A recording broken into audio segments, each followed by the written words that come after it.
비대면 시대에 우리는 어떻게 기도를 해야 할까라는 주제로 같이 말씀을 좀 생각해 보겠습니다.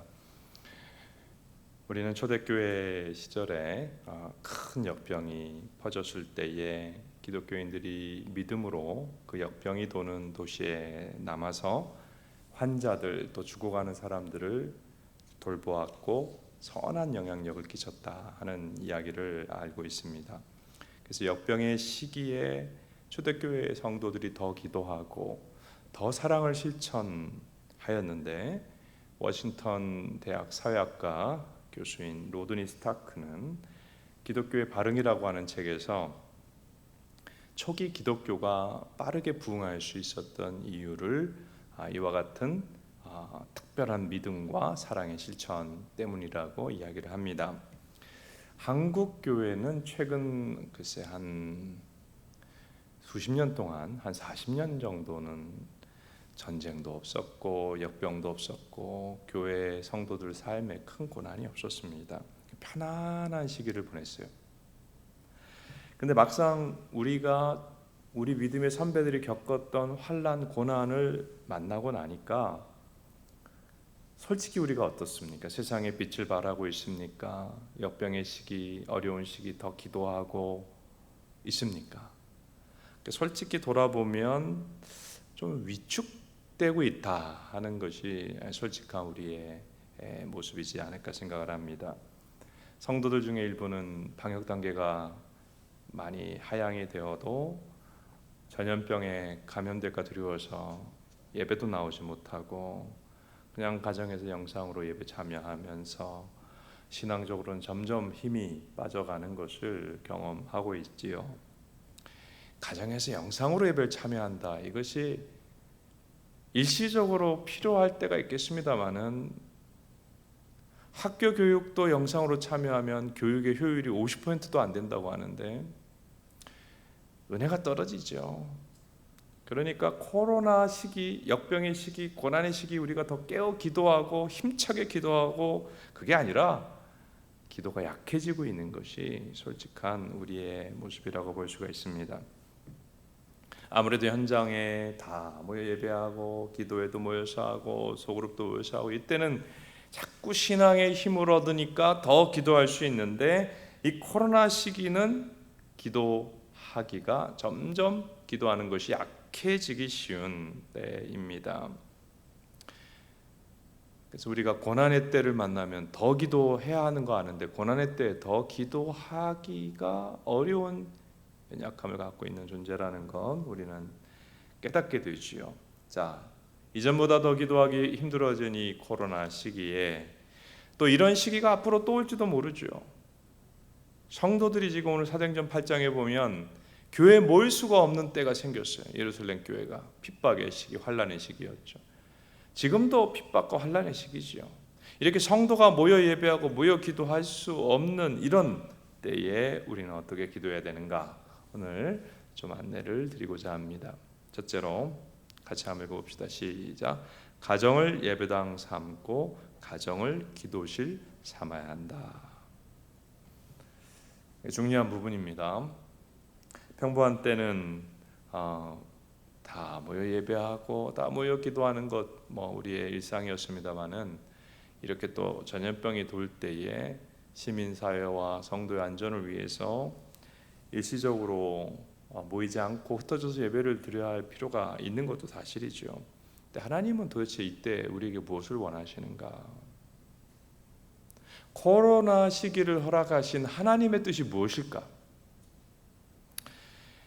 가정이 교회라고 하는 중요한 진리를 우리에게 깨닫게 해 주시고자 하는 것이죠. 따라합시다. 가정이 교회이다. 하나님은 두 기관을 창조하셨어요. 하나가 가정, 또 하나가 교회. 이 두 기관은 거의 동일한 속성을 가지고 있어요.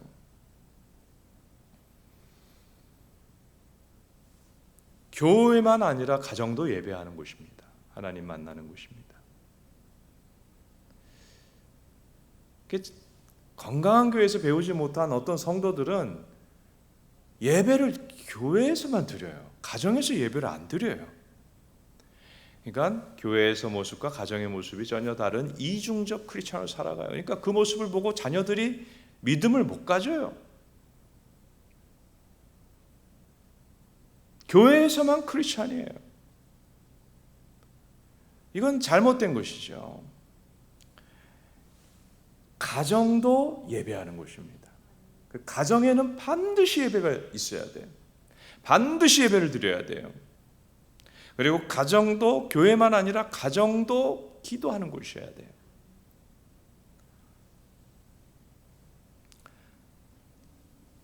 하나님을 만나는 두 기관이 교회와 가정입니다.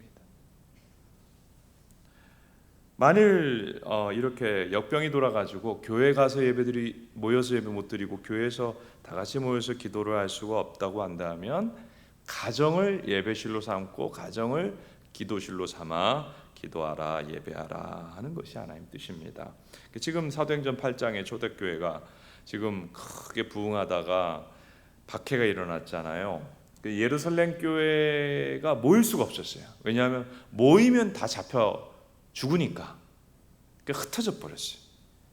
다 도망갔어요. 우리나라도 일제시대나 6.25 때 이런 일이 일어났죠. 공산군이나 일본군이 교회 모인 사람들 잡아가니까 흩어져 버리는 이런 일이 일어났죠. 근데 이 사도행전 성도들이 초대교회 성도들이 그래서 신앙을 포기했습니까? 어떻게 했지요? 흩어져서 가정에서 예배드렸어요. 가정에서 기도했어요. 기도회를 가정에서.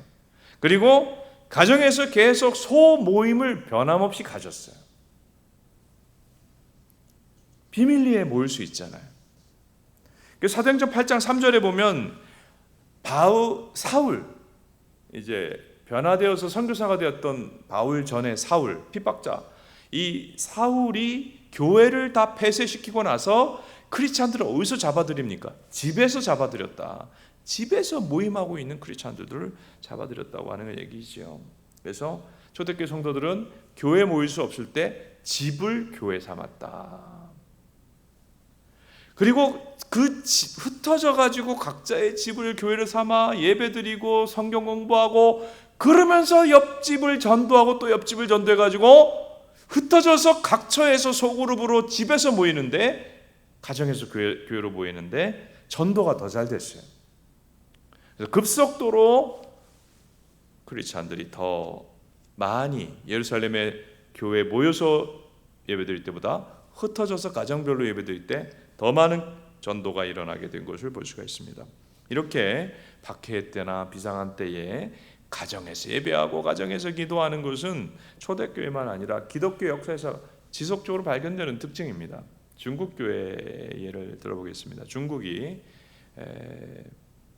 공산화가 됐지 않습니까? 그리고 문화혁명이라고 하는 것이 일어나가지고 모든 선교사를 다 내쫓았어요. 모든 교회를 다 폐쇄했어요. 그래서 중국을 선교하던 선교사들이 크게 걱정했습니다. 야, 이제 중국 큰일 났구나. 선교사는 다 쫓겨나가고 교회 지도자들은 다 감옥에 들어가고 교회는 폐쇄돼서 중국의 기독교는 말살되는구나 했는데 수십 년이 지나서 중국이 개방되었거든요. 그래서 딱 선교사들이 들어가 보니까 교회가 말살된 것이 아니라 그 핍박의 시기에 교회가 수백 배 부흥했어요. 이게 어떻게 된 걸까? 중국 교회 교인들이 가정교회를 만들어버린 거예요. 모여서 예배드릴 수 없을 때 숨어가지고 가정에서. 제가 중국에 가가지고 가정교회를 방문했어요. 중국 공안들이 가정교회, 즉 중국 정부의 통치를 받는, 중국 정부가 전환하지 말라고 하는 말씀은 안전하고 꼭두각시 노릇을 하는 교회를 삼작교회라고 합니다. 어용교회. 이 삼작교회가 아니라 참교회를 지향하는 가정교회는 존재가 밝혀지면 싸그리 잡아가요. 그래서 들어갈 때부터 이제 주의해가지고 이제 가정교회를 들어가게 됐는데 어느 집 아파트였어요. 베이징에도 가정교회가 있더만요. 어느 집 아파트에 그냥 거실에서 예배를 드리는 거예요. 근데 제가 참 감동을 많이 받았어요. 가정교회, 말로만 듣던 핍박받는 공산사회 치하의 가정교회. 핍박 속에서 자신의 지위나 재산이나 체포나 구금을 무릅쓰고 교회, 비밀교회에 모여가지고 가정교회에 모여가지고 예배하는 그 신도들의 예배에 얼마나 하나님의 성령이 충만하게 임하는지. 그러니까 환난과 핍박이 꼭 나쁜 건 아닌 것 같아요. 지금의 코로나 상황에서 하나님께서는 하실 일이 있다고 생각을 해요. 우리가 자꾸 이걸 끝나게 해달라고 처음에는 기도했는데 하나님의 뜻이 무엇인지를 깨닫고 우리가 순종하게 해달라고 기도해야지, 하나님의 뜻이 이루어지지 않았는데 이거 자꾸 끝나게 해달라고 기도하는 것도 아버지 하나님의 뜻과 맞지 않는 것 같아요. 빨리 끝나야죠. 그러나 주님의 뜻이 이 가운데도 이루어져야 됩니다. 중국 교회는 핍박과 환난 속에서 가정이 예배당이 되고, 가정이 하나님 만나는 곳이 되고, 가정이 기도실이 되어야 된다는 것을 하나님의 뜻을 적용했어요. 가정이 예배당, 가정이 교회 같아졌어요. 여러분, 가정은 교회 같고 교회는 가정 같아야 됩니다. 아멘. 진짜 교회는 가정 같은 교회고, 진짜 가정은 교회 같은 가정이에요. 그래서 여러분, 이 코로나 시기에 또는 이렇게 쉽게 교회로 모여서 예배드리고 기도할 수 없을 때 하나님의 뜻은 뭐냐? 너희의 가정에서 예배하고 너희 가정에서 가정이 예배당 되고 가정이 기도실 되라. 자, 따라합시다. 나의 가정을 예배실 삼고 나의 가정을 기도실 되게 하자.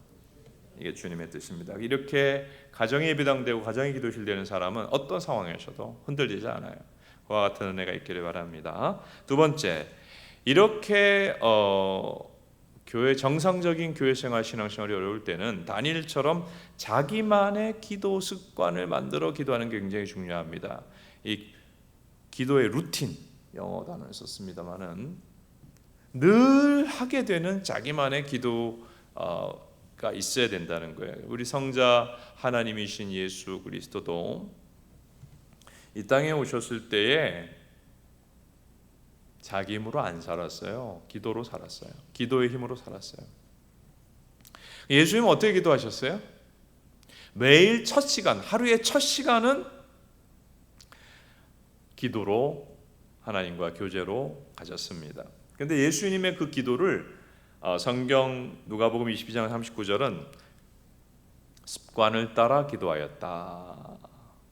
예수님의 기도는 그냥 하고 싶을 때 하고 안 하고 싶을 때 안 하는 것이 아니라 반드시 하게 되는 습관이었다. 습관을 따라 기도했다. 예수님만 아니라 성경에 보면 하나님 백성들은 일정한 기도 패턴, 기도 루틴, 기도 습관이 있었어요. 다니엘을 보면 다니엘이 이제 조국이 멸망하고 바빌론의 포로로 잡혀갔을 때 그곳에 갔을 때 어떻게 기도했나 봅시다. 6장 10절 같이 읽습니다. 시작. 다니엘이 조서에 왕의 도장이 찍힌 것을 알고도 자기 집에 돌아가서는 윗방에 올라가 예루살렘으로 향한 창문을 열고 전에 하던 대로 하루 3번씩 무릎을 꿇고 기도하며 그의 하나님께 감사하였더라. 전에 하던 대로란 단어 보여요. 다니엘은 바벨론의 포로로 잡혀갔는데도 기도의 습관이 있었어요. 이전에 기도했던 대로 고난의 시기도 기도했어요. 여러분, 고난의 시기에도 기도로 승리하는 사람이 되려면 이전에도 기도하던 습관이 있어야 되고, 지금 기도가 잘 안 된다면 지금이라도 늦지 않아서 기도의 습관을 만드시기를 바랍니다. 다니엘이 이전에 어떻게 기도했을까요? 성도들과 함께 모여서 기도했죠. 나라가 멸망하고 성전이 파괴되고 바벨론의 포로로 잡혀와서 교회로 모일 수가 없게 되니까 자기만의 기도 시간을 만들어 가지고 장소를 만들어 가지고 다 함께 모여서 기도할 때처럼 개인적으로 기도하는 거예요. 자, 북한에 있는 성도들 성경만 소지하고 있어도 사형인데 교회로 모일 수가 없죠. 모이면 죽죠. 그럼 어떻게 예배할까요? 북한이 공산화되기 전에 하던 대로 어떻게? 주일에는 집에서 나 혼자 찬송 부르고 소리도 못 내지만 나 혼자 성경 읽고 나 혼자 아멘하고 주기도문 외우고 기도 예배 드리는 거예요. 모여서 예배 드릴 때처럼 혼자서 자기의 자리에서 가정에서 예배를 드리며 지금 70년간 북한의 성도들이 믿음을 지키고 있는 그 고난 가운데 있는 성도들의 믿음을 생각해 보면 다니엘이 포로로 잡혀가서 함께 나라가 멸망하기 전에 성전에서 기도하던 것처럼 자기의 자리에서 다니엘이 그렇게 기도했다고 하는 것을 알 수가 있습니다. 이러한 다니엘의 신앙의 모습을 자생력 있는 신앙, 자가발전하는 신앙이라고 해요. 따라합시다. 자생력 있는 신앙, 자가발전하는 신앙. 엄마 아빠가 기도하자 다니엘아, 교회 목사님이 제사장이 우리 예배합시다, 그래서 예배하고 기도하는 게 아니라 그냥 나 혼자 청소년이지만 조국은 멸망하고 나라가 멸망하고 교회는 파괴되고 혼자 외국에 포로로 잡혀가 있지만 자가발전해서 예배하고 기도하고 신앙하는 거예요. 여러분, 우리의 자녀들이 그러한 자녀가 될 수 있기를 축복합니다. 그러한 자녀를 만드는 이번 수련회가 되고 주일학교 여름 사역이 되기를 축복합니다. 근데 그렇게 하려면 뭐가 중요한 줄 알아요? 부모가 그래야 돼요. 부모가 자가발전하는 신앙인이 되어야 돼요. 부모가 자생력 있는 신앙인이 되어야 돼요. 다니엘이 누구에게 배웠겠어요? 엄마 아빠에게 배운 거예요. 지금 코로나 상황에서 일상적인 신앙생활이 불가능해진 이때에 교회마다 핵심적인 관심사가 뭐냐 하면 성도들이 교회로 모이지 못하고 흩어져서 있을 때도 스스로 예배하고 스스로 기도하고 자가발전하는 신앙이 되고 있느냐 아니냐예요. 이를테면 우리의 자녀들이 유학을 갔어요. 엄마 아빠하고 떨어지고 모교회하고 떨어졌어요. 거기서도 하나님과 만나고 예배하고 기도하고 믿음 생활하고 타락하지 않을 수 있느냐, 이게 자생력이 중요하죠. 그래서 성도들을 흩어져서도 신앙생활을 잘 할 수 있는 자생력 있는 자가발전하는 신앙인으로 잘 키운 교회는 문제가 없고, 성도들이 별로 변화가 안 일어나가지고 그저 주일날이나 성도이고 평일에는 불신자처럼 살아갔던, 즉 자가발전력이 없고 자생력이 없고 믿음이 단단하지 않은 성도들이 많았던 교회는 지금 뭐 휘어청휘어청하는 거예요. 왜냐하면 믿음 다 무너져 버리는 거예요. 안 모이니까. 그나마 모였을 때나 믿음 유지했지, 안 모이니까, 안 모인 지 이제 1년 반 됐잖아요. 그러니까 불신자로 다 추락하는 거예요. 목회자들에게 지금 굉장히 중요한 핵심 뭐냐면 성도들이 교회를 떠나서도 자생력 있게 믿음 생활하느냐, 이게 굉장히 중요한 핵심 과제가 됐어요. 여러분, 우리가 왜 교회에 모여서 예배하죠? 답을 드릴까요? 혼자서 자기 삶의 자리에서도 예배하라고 모여서 예배하는 거예요. 왜 우리가 학교를 다니죠? 학교 졸업하고 배운 대로 살라고. 왜 우리가 교회 와서 기도하죠? 혼자서 집에 있을 때, 회사에 있을 때, 평일에 교회에서 기도한 것처럼 기도하라고 모여서 기도하는 거예요. 그러니까 예배는 예배 이후를 위해 예배하는 거고, 기도회는 흩어져서 삶의 자리에서도 그렇게 기도하며 살자고 기도를 배우기 위해서 모여서 기도하는 것입니다. 주일학교 수련회는 왜 하죠? 주일학교 수련회 이후를 변화된 신앙인으로 살아가자고 그 수련회를 갖는 거예요. 다니엘은 부모님과 함께 교회 나오고 예배드리고 기도할 때 기도 습관을 확실하게 형성했어요. 여러분, 기도 습관을 누가 때려 죽인다고 그래도 나는 기도하는 무릎이 꿇어지는, 혹시 알아요? 이제 계시록에 나오는 대로 지금 뭐 이 계시록적인 상황이잖아요. 그렇죠? 얼마 전까지만 해도 과학자들, 의학자들, 사회학자들, 인류는 이제 역병은 다 극복했다라고 교만을 떨었어요. 근데 성경은 뭐라 그러냐면, 계시록에 보면 종말의 때가 되면 대역병이 많은 사람을 죽게 한다 그랬거든요. 성경하고 사람들의 생각과 판단은 정반대였는데 현실은 성경대로 가는 거예요. 그럼 계시록의 상황이 점점 이루어지면 어떤 상황까지 이루어지겠습니까? 이제 적그리스도가 나오겠죠. 자꾸 이 세계가 자꾸 통제하잖아요. 지금 굉장히 통제적으로 가는 것도 이 적그리스도의 통제적 사회 분위기로 지금 가고 있는 거예요. 이 사회가 이제 어떻게 적그리스도가 나와도 되는 그런 문화가 형성되고 있는 거예요.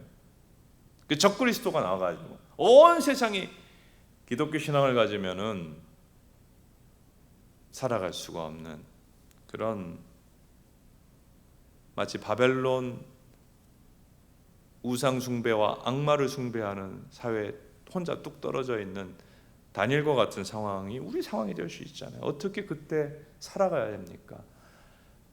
진짜 세상이 나를 다 믿음 포기하고 너는 기독교인에서 빨리 탈출해라 하는 그럴 때가 올지라도 내가 기독교인인 것이 내가 망하는 길인 것 같은 그런 세상이 되어도 그래도 기도할 수 있는, 그래서 혼자서도 예배할 수 있는, 지금 그거를 훈련하라는 거예요. 그래서 교회와 함께 기도할 때가 제일 쉬워요. 그런데 혼자서도 기도할 수 있는 기도의 습관이 견고하게 우리에게 세워질 수 있기를 축복합니다. 3번, 교회적으로 지금은 비대면 시대에 합심기도 시간을 교회적으로 시간을 정해서 흩어져서 기도할지라도 같은 시간에 같은 마음으로 기도하는 것이 필요하다. 자, 그 다니엘서의 이 얘기가 나온단 말이에요. 지금 우리 시대, 이 코로나 시대의 상황을 성경의 시대와 비교하자면 초대교회 밖의 시기와 좀 비슷하고, 또 이스라엘 백성들 포로 시기와 비슷해요. 교회로 못 모였잖아요, 포로 시기에. 그 다니엘서로 보면 다니엘이 예배당도 없어요, 목사님도 없어요, 제사장도 없어요, 성도들도 모이지 못해요. 근데 어디서 기도하고 어디서 예배했다고요? 내 집에서 기도 예배했어요. 근데 특이한 점은 다니엘서 6장 10절을 다시 한번 좀 보여주세요. 거기 보면 다니엘이 어떻게 기도했어요? 창문을 어느 쪽으로 열고? 예루살렘을 향해 열고, 그 다음에 몇 번 기도했어요? 하루 3번. 왜 다니엘은 예루살렘 쪽에 창문을 열고 하루 3번 기도했을까요? 이 살아나는 기도, 제가 집필한 책을 읽어보신 분은 답을 아실 거예요. 더워가지고 예루살렘 쪽에서 냉기가 들어와가지고 예루살렘 쪽을 창문을 열고 기도했을까요? 그게 아니고, 그리고 왜 3번 기도했을까요? 다니엘은 언제 포로 잡혀오기 전에 어디서 기도했어요? 성전에 올라가서 당연히 기도했죠. 성전에 언제 기도했어요? 하루 3번 예배가 드려질 때 기도했단 말이에요. 그러니까 다니엘은 이제 성전도 파괴되고 교회 갈 수가 없지만은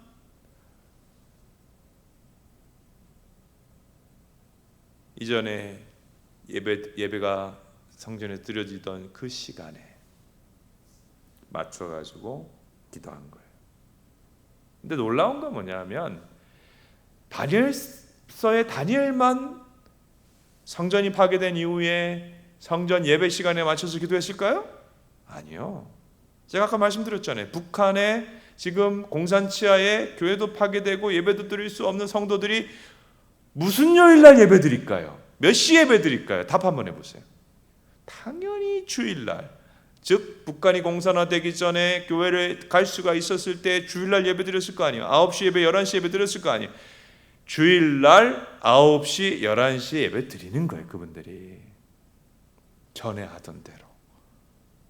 그러면 북한에 지금 흩어져 있는, 숨어 있는 지하교회 성도들이 한 사람만 그렇게 예배 드릴까요? 아니요. 다 주일에는 그렇게 예배 드리는 거예요. 금요 기도회 때는 또 기도할 거예요. 다니엘도 그와 같이 한 거예요. 그러니까 포로 시기에 하나님 백성들이 흩어져서 기도했지만 다 비슷한 시간에 기도한 거예요. 예루살렘 성전 예배가 드려지는 시간에 맞춰서 흩어져서 동일한 시간에 같은 마음으로 기도한 것입니다. 그래서 저는 이 지금 코로나로 우리가 자유롭게 모여가지고 기도회를 하기가 어려울 때에 지금 우리에게 필요한 것은 교회적으로 시간을 정하고 다 함께 기도하는 게 필요하다.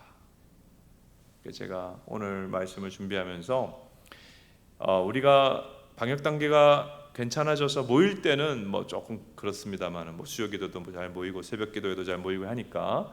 그런데 방역 단계가 높아졌을 때는 제가 시간을 정해서 기도하자 그렇게 말씀을 드렸고, 지금 다시 우리가 교회적으로 흩어져서 지금 우리가 신앙생활을 하니까 시간을 다 함께 정하여 기도하는 것이 필요할 때라고 생각합니다. 저는 다니엘은 하루 몇 번 기도했어요?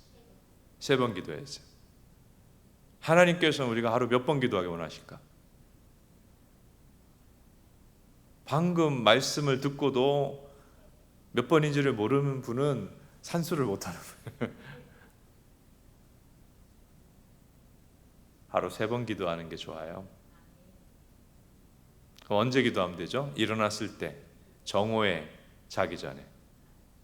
일어났을 때, 정오에, 자기 전에. 우리 이 시간을 맞춰가지고 오늘부터 좀 기도할 수 있게 되기를 바랍니다. 하루 3번이나 어떻게 기도해요? 여러분, 이슬람교도는 5번 기도해요. 그리고 이슬람교도들 기도하는 거 봤어요? 기가 찬 게 갑자기 내 앞에 봉고차가 멈추더라고요. 사람들이 우르르 내리더니 양탄자를 딱 깔아요. 뭐 하나 봤더니 그 사람들은 엎드려서 기도하잖아요. 엉덩이 다 들고 메카를 향해서 기도하는 거예요. 운전하다가 멈추고 기도하는 크리스찬 봤어요? 여러분, 이슬람의 신심보다 기독교인의 신심이 떨어지니까 기독교가 짓밟히는 거예요. 우리 너무 약하게 믿고 있지 않아요? 하루 3번 기도가 힘들다고요? 이교도들도 더 합니다. 제가 재미난 얘기를 한번 해줄게요. 제가 이전 교회에서 부교육자 사역하는데 제가 성경을 가르치는 그 클래스에 어느 집사님이죠. 집사님이 계셨는데 이분이 독실한 불교 신자였어요. 근데 교회에서 이제 특별 새벽 기도회를 40일간 했어요. 근데 특별 새벽 기도회 본당 와가지고 기도를 하려면 새벽 3시에 나와야 돼요. 그리고 평소에 이제 새벽 기도를 또 하려면 5시 반에 나와야 되죠. 막 성도들이 힘들다 그러는 거. 새벽 기도하기 힘들다. 그랬더니 이 불교 신자, 과거 불교 신자였던 그 집사님 뭐라 그러냐면 절에도 새벽 기도회가 있대요. 새벽 예불. 절은 대체로 어디 있어요? 산 깊은 곳에 있죠. 차가 안 들어가는 곳에 있어요. 재물을 이고 지고 기독교인들은 5시 반에 기도하죠. 불교 예불은 더 새벽 한밤중에 합니다. 재물을 이고 지고 1시간을 걸어 올라가가지고 3시, 4시에 새벽 예불을 드렸는데 기독교인들 힘들다고 하는 거 참 웃기다. 그렇게 얘기를 하시더라고요. 그러니까 내가 이제 말씀드리는 거는 하루 3번 기도 해보자는 거예요. 하루 3번 기도. 언제 기도할까요? 다니엘처럼 일어나서 바로 기도하고 낮 12시에 기도하고 자기 전에 기도하고. 오늘 이 기도 정한 시간 우리 공동체적으로 지금 모여서 기도할 때보다는 조금 더 기도해야 될 때예요. 그래서 하루 3번 기도를 같이 마음을 품고 같이 한번 진행해 보면 좋겠습니다. 그러하다면 내가 일어나 이 시간 성도들 기도하겠구나. 오늘 12시 성도들 지금 기도하는 시간이구나. 같은 마음으로 바벨론에 흩어져서 있던 성도들이 그 시간에 기도했던 것처럼 다니엘과 낮에도 기도했을 거 아니에요. 그런 것처럼 우리 성도들 지금 기도하겠구나. 그럼 합심 기도가 되는 것이죠. 네 번째로 교회가 작성한 공동 기도문으로 기도하라. 이것이 참 지금과 같은 때 유익합니다. 제가 이제 앞부분에서 우리는 너무나 태평하고 평안한 한 40-50년을 보냈는데 기독교적으로 신앙적으로 환란의 때를 만나고 보니까 기도가 쉽지 않다. 제가 이번에 기도에 대한 책을 내니까 예스24시에 막 댓글이 달렸는데 이분들 독자들 읽으시고 너무 필요했다는 거예요. 너무 지금 코로나 때 기도가 안 된다는 거예요. 코로나 때 기도가 잘 안 돼요. 지금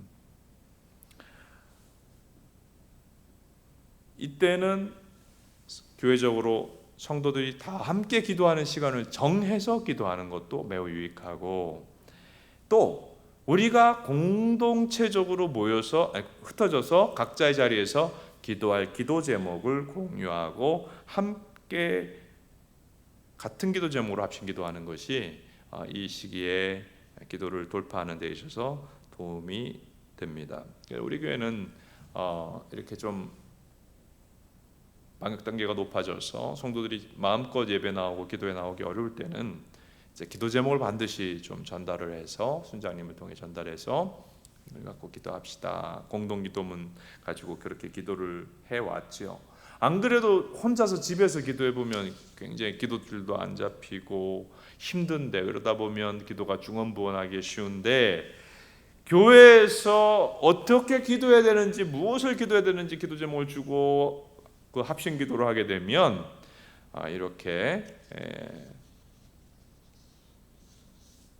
정상적인 신앙생활, 교회생활 하기 어려울 때에 기도 생활에 많은 도움이 될 줄로 압니다.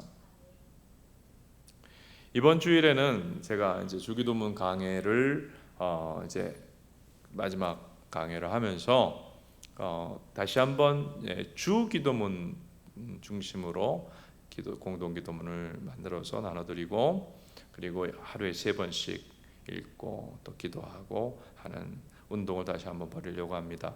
지금 제가 볼 때 어쨌든 뭐 방역 지침이 다 옳은 건 아니지만 어쨌든 우리가 바른 시간에 다 모여가지고 예배드리기가 쉽지만 않은 상황 아니겠어요? 그래서 지금은 하루 3번 우리 공동체적으로 함께 주기도문의 내용을 가지고 기도하는 그런 부분이 좀 필요하리라고 봅니다. 5번째로 자신의 기도 시간을 적으면서 기도하십시오.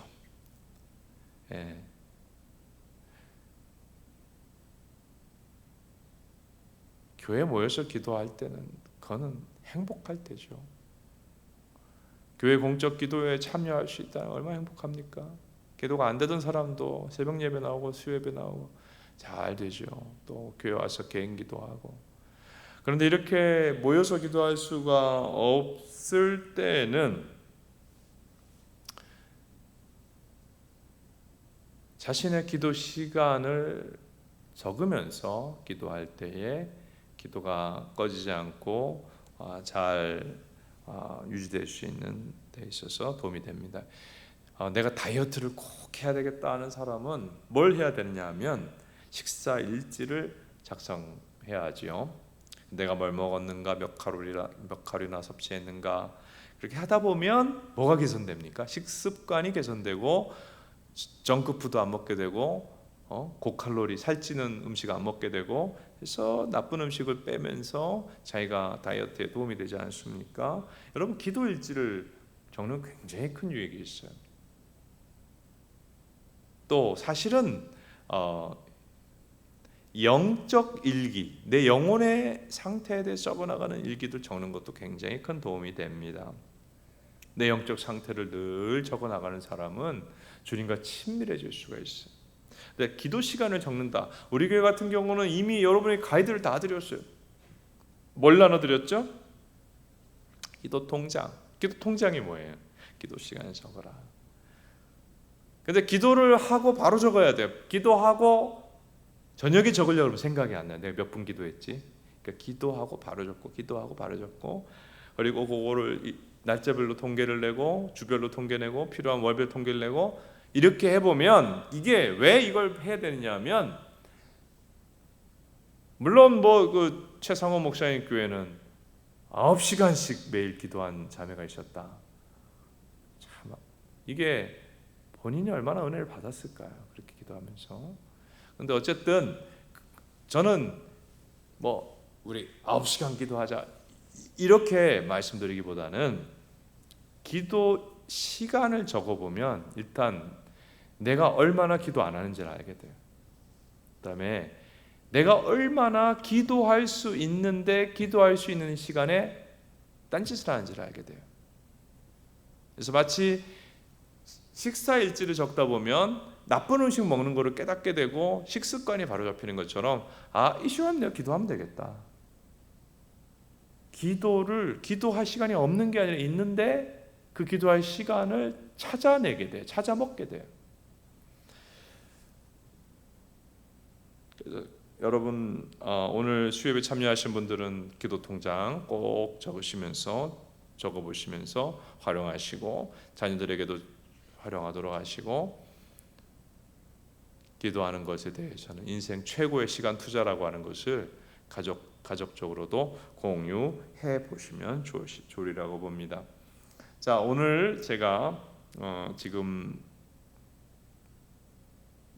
신앙생활의 일상이 좀 어려워진 이때에 비대면 시대 우리는 어떻게 기도해야 되는가, 초대교회 그리고 바벨론 포로 시기에 성도들의 신앙생활에 그분들은 어떻게 기도했는가를 좀 묵상하면서 오늘 우리에게 적용해 보고자 했습니다. 우리 같이 한번 머리 숙여 기도합시다.